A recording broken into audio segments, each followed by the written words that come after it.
Министерот за здравство Фатмир Меджити заедно со Ковачевски и владата, наместо да ја казнат компанијата на Кочо Ангјушев што ги изгради модуларните болници, ја наградиле.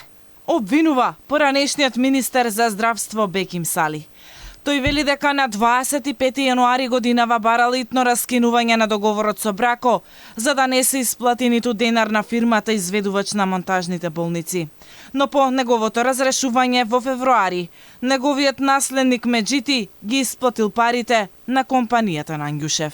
При тоа не може да не се постави прашањето чија вистинска иницијатива била амнестијата на Брако и продолжувањето на исплатата, не почитувајќи ја препораката на ревизија. Дали ова било барање на Ковачевски, добра можност за министерот за здравство Фатмир Меджити или па наредба на Артан Груби.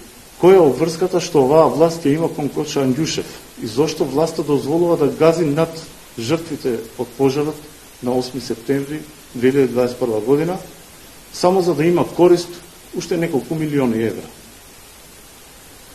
А што друго треба да се случи за Ковачевски и Фатмир Меджити да поднесат оставки и да се извинат за сите овие штети што им ги нанесуваат на граѓаните. Сали побара одговорности од државниот јавен обвинител Љубомир Јовески. Уште колку жртви треба да се случат? Колку луѓе треба да изгорат во пламен за обвинителството да почне да се занимава со виновниците? Во земја каде пациентите горат во болница, каде што функционерите бројат милиони, каде што обвинителите се подсмеваат на жртвите и каде што виновниците се наградуваат со милиони повеќе, дошло време да се каже дека оваа земја е целосно банкротирана и треба да се рестартира. Дали и колку од модуларните болници ширум државата се користат после трагедијата во Тетово, нема информација.